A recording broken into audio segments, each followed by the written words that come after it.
आइए, स्वागत है आप सबका उत्कर्ष क्लासेस ऑफ सोशोलॉजी में।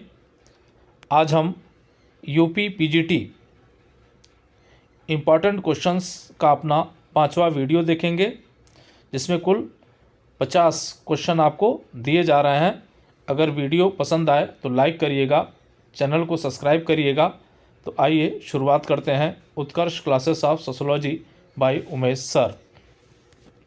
यहाँ आए, आज का हमारा जो पहला क्वेश्चन होगा, जो 201 नंबर क्वेश्चन होगा। इससे पहले हमने कहा कि 4 वीडियो आपके डाले जा चुके हैं और उसमें 200 क्वेश्चन आपको पुटअप किए जा चुके हैं। तो आइए शुरुआत करते हैं। 201 नंबर क्वेश्चन, पार्सन्स के अनुसार सामाजिक प्रणाली की मूलभूत इकाई है, वो है भूमिका। 202 नंबर क्वेश्चन देखें आप, कार्ल मार्क्स ने अपने द्वंद्ववाद को किससे ग्रहण किया है? तो यहाँ आप देखें कि कार्ल मार्क्स ने अपने द्वंद्ववाद को हीगल से ग्रहण किया है। हीगल का द्वंद्ववाद और कार्ल मार्क्स का द्वंद्ववाद दोनों ही विपरीत स्थिति में है। हीगल जहां अपने द्वंद्ववाद में विचारों को महत्व देते हैं, कार्ल मार्क्स वहीं अपने द्वंद्ववाद में पदार्थ को महत्व देते हैं। 203 नंबर क्वेश्चन देखें, उत्पादन की शक्तियाँ किसमें निहित होती हैं? तो उत्पादन की शक्तियाँ किसमें निहित हैं? तो यहाँ आप देखें विज्ञान और प्रौद्योगिकी में। 204 नंबर क्वेश्चन देखें, समाजशास्त्र के उद्भव के बौद्धिक कारक हैं। तो समाजशास्त्र के जो उद्भव के जो बौद्धिक कारक हैं वो हैं इतिहास का दर्शन, राजनीति का दर्शन, उद्विकास के जैविक सिद्धांत, सामाजिक सर्वेक्षण। समाजशास्त्र के उद्भव के 2 कारक बताए गए थे आपको, एक सामाजिक कारक था, एक बौद्धिक कारक था। तो सामाजिक कारक में औद्योगिक क्रांति और फ्रांसीसी क्रांति थी, और यहाँ बौद्धिक कारकों में इतिहास का दर्शन, राजनीति का दर्शन, उद्विकास के जैविक सिद्धांत, सामाजिक सर्वेक्षण है। आइए अगले क्वेश्चन पे चलें। 105 नंबर क्वेश्चन पे देखें, तो यहाँ क्वेश्चन में थोड़ा सा मिसप्रिंट है, उसको देख लीजिएगा। ये अगस्त लिखा हुआ है, अगस्त काउंटे कर लीजिएगा। ने समाजशास्त्र को पहले क्या नाम दिया था? तो समाजशास्त्र को पहले क्या नाम दिया था? तो इन्होंने नाम दिया था सामाजिक भौतिकी। लेकिन यह शब्द अगस्त काउंट के पहले किसी या क्वेटलेट ने प्रयोग कर लिया था, जिसके कारण जो है अगस्त काउंट को अपने विषय का नाम बदलकर समाजशास्त्र करना पड़ा या सोशियोलॉजी करना पड़ा। 206 नंबर क्वेश्चन देखें, मैक्स वेबर के अनुसार सामाजिक क्रियाएं कितने प्रकार की हैं? तो मैक्स वेबर के अनुसार सामाजिक क्रियाएं होती हैं 4 प्रकार की। कौन कौन सी है वो देख लें। उद्देश्य उन्मुख क्रिया, मूल्य उन्मुख क्रिया, पारस्परिक क्रिया, भावनात्मक क्रिया। तो ये क्रियाएं भी कभी कभी आपसे पूछ लेता है, तो इस पर भी आप ध्यान रखेंगे। 4 हैं सामाजिक क्रियाएं मैक्स वेबर के अनुसार: उद्देश्य उन्मुख क्रिया, मूल्य उन्मुख क्रिया, पारस्परिक क्रिया और भावनात्मक क्रिया। 107 नंबर क्वेश्चन देखें आप, फांसीवाद का बौद्धिक जनक माना जाता है। तो फांसीवाद का जो बौद्धिक जनक माना जाता है वो है पेरेटो, और इनका शिष्य कौन था? तो मुसोलिनी इनका शिष्य था। 208 में देखें आप, नाजीवाद का बौद्धिक जनक किसे माना जाता है? तो नाजीवाद का बौद्धिक जनक माना जाता है मैक्स वेबर को। आइए अगले पे चलते हैं, 209 पे। तो यहाँ देखें, जॉर्ज सीमेल के अनुसार सामाजिक संबंधों के स्वरूप हैं। तो जॉर्ज सीमेल के अनुसार जो सामाजिक संबंधों के स्वरूप हैं वो है संघर्ष एवं सहयोग। अन्य स्वरूपों की भी हम यहाँ चर्चा कर लेते हैं। तो वो है शोषण, प्रभुत्वशाली, आधिपत्य और अधीनस्थ। तो ये कुछ अन्य स्वरूप हैं, लेकिन प्रमुख रूप से जो जॉर्ज सीमेल के सामाजिक संबंधों का स्वरूप है वो संघर्ष एवं सहयोग है। 210 नंबर क्वेश्चन देखें, किसका मानना है कि धर्म सामूहिकता की उपज है? ये मानते हैं इमाइल दुर्खिम। या किसका मानना है या किसका कहना है कि धर्म सामूहिकता की उपज है? तो वो इमाइल दुर्खिम का कहना है। 211 नंबर क्वेश्चन देखें, जाति व्यवस्था की रीढ़ की हड्डी किसे माना जाता है?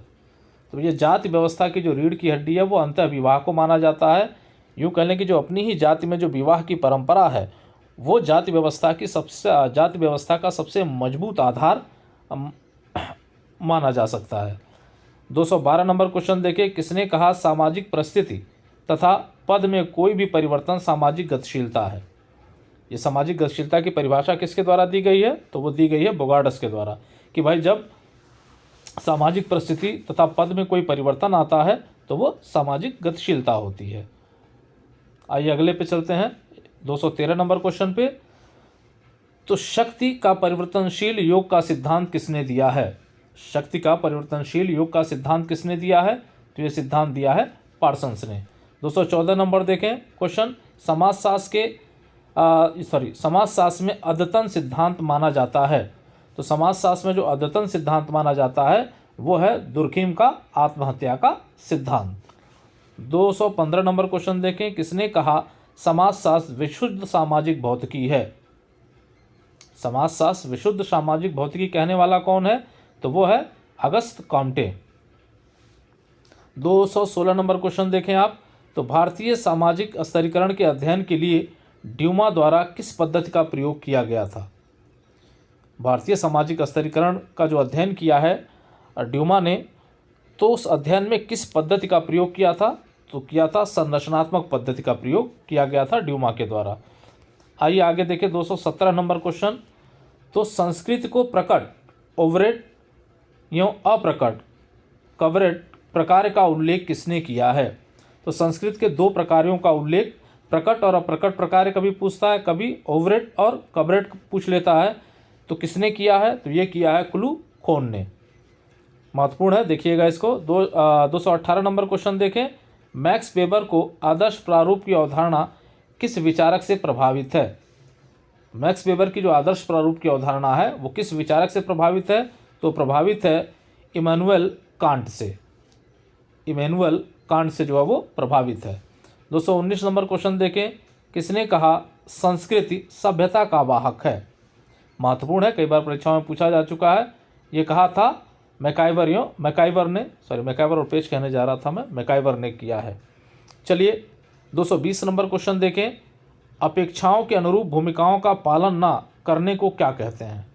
जो अपेक्षाएं होती हैं समाज की, जब व्यक्ति उसके अनुरूप भूमिकाओं का पालन नहीं कर पाता तो उसको क्या कहा जाता है? उसे कहा जाता है विचलन। आइए आगे चलते हैं 221 नंबर क्वेश्चन पे देखें, मानदंडों को तोड़ना, जो भी सामाजिक मानदंड है उनको तोड़ना, जैसे कक्षा में उपस्थित ना होना, किसका उदाहरण है? तो भूमिका विचलन का उदाहरण है। जो भूमिका निर्धारित की गई उस भूमिका के अनुरूप हम काम नहीं कर पा रहे हैं। 222 नंबर क्वेश्चन देखिए, एक व्यक्ति के समस्त सामाजिक पद या परिस्थितियां हैं, एक व्यक्ति के जो समस्त सामाजिक पद और परिस्थितियां होती हैं उसे हम क्या कहते हैं? तो उसे कहते हैं परिस्थिति प्रतिमान। चलिए यहाँ देखें, रोल टेकिंग, भूमिका ग्रहण किसकी अवधारणा है या ये अवधारणा किसने दी है? कई बार परीक्षा में पूछा जा चुका है। ये मार्गरेट मीड की अवधारणा है। यहाँ उत्तर दिया गया है। 224 नंबर क्वेश्चन देखें, एकल भूमिका ग्रहण होता है। एकल भूमिका ग्रहण होता है कब होता है? तो खेल अवस्था में, प्ले स्टेज में।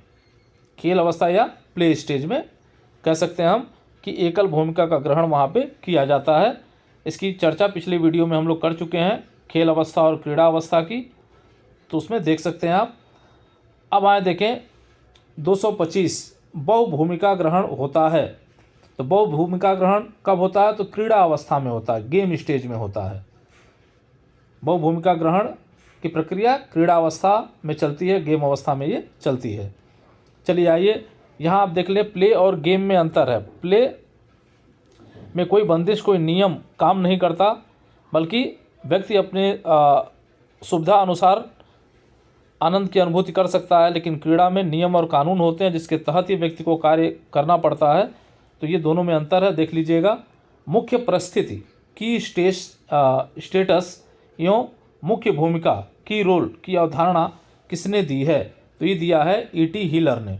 मुख्य परिस्थिति और मुख्य भूमिका, जिसको हम की स्टेटस एंड की रोल कहते हैं, तो ये जो अवधारणा दी गई है E.T. हीलर के द्वारा दी गई है। 227 नंबर क्वेश्चन देखें, पुरोहित की परिस्थिति होती है। पुरोहित की जो परिस्थिति होती है वो क्या होती है? अर्जित होती है या प्रदत्त होती है? तो उसमें देखें वो अर्जित परिस्थिति होती है। योग्यता के आधार पर व्यक्ति क्या करता है? उसे अर्जित करता है।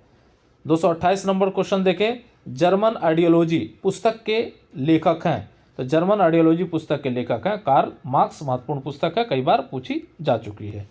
आइए 229 नंबर क्वेश्चन देखें, जब मानदंड व्यक्तिगत आदतें बन जाती हैं, जब मानदंड व्यक्तिगत आदतें बन जाती हैं तो वो क्या बन जाती हैं या क्या कहलाती हैं?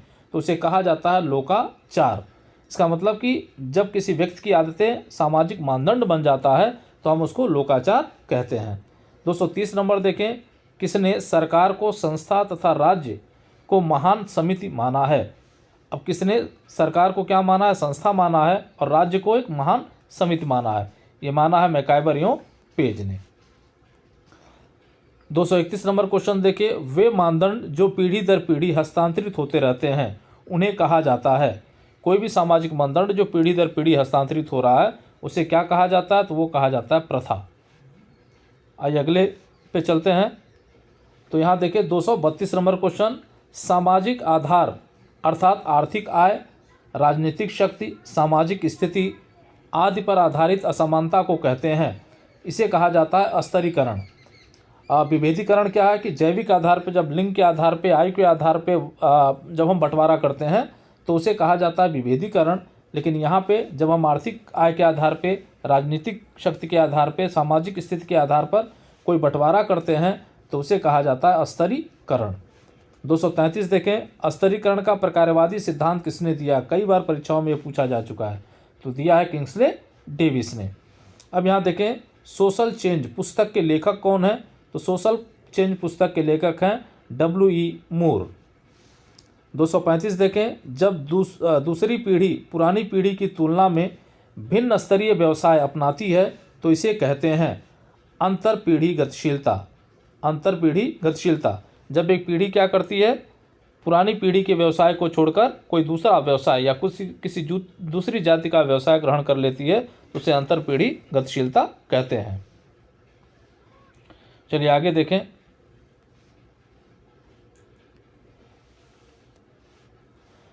उद्विकासवादी विचारक हैं, तो यहाँ देखें Spencer, Parsons, Sumner, Durkheim, Ward, Cooley आदि ये उद्विकासी विचारकों की श्रेणी में आते हैं। कभी कभी पूछ लेता है कि भाई कौन कौन लोग उद्विकासी विचारक हैं, तो उसमें आप देख लें, याद कर लें, पार्सन्स हैं, स्पेंसर हैं, समनर हैं, दुर्खीम हैं, वार्ड हैं, कूले हैं, ये उद्विकासवादी विचारक माने जाते हैं।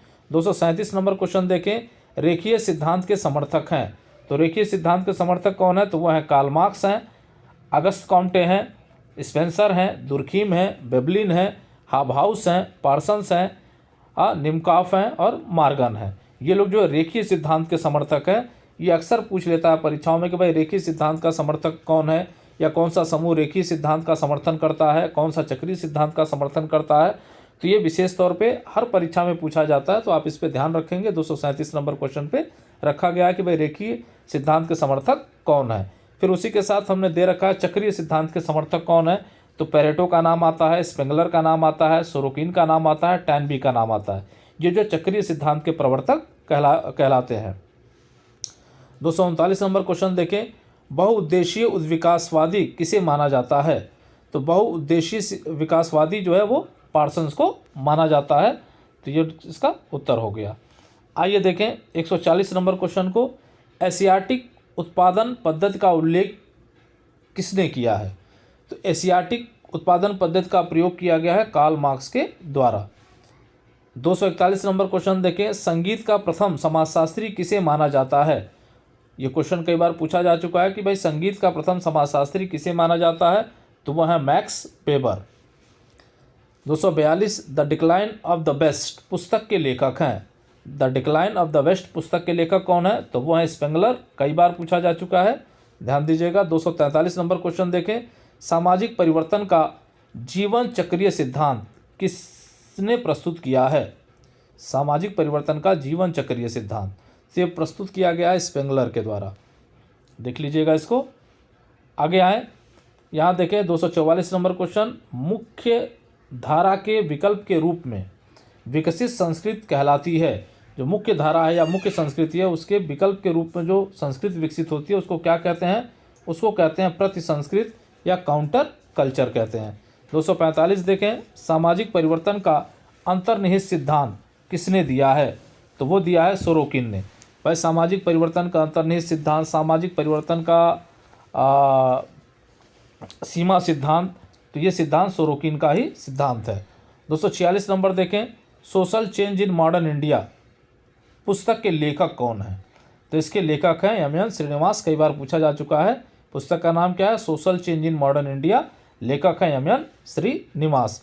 247 नंबर क्वेश्चन देखें आप, संस्कृतिकरण की प्रक्रिया एक तरह से होता है, तो यह संदर्भ समूह व्यवहार।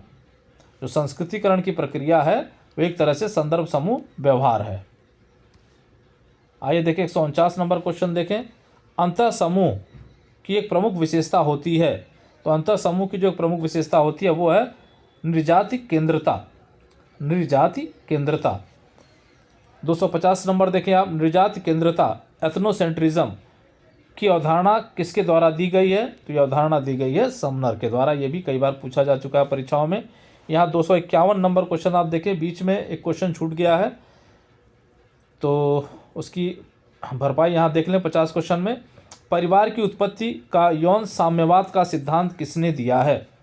परिवार की उत्पत्ति का यौन साम्यवाद का सिद्धांत किसने दिया है? तो ये सिद्धांत दिया है मॉर्गन यो फ्रेजर ने। मॉर्गन यो फ्रेजर ने। तो ये रहा आज का वीडियो आपका।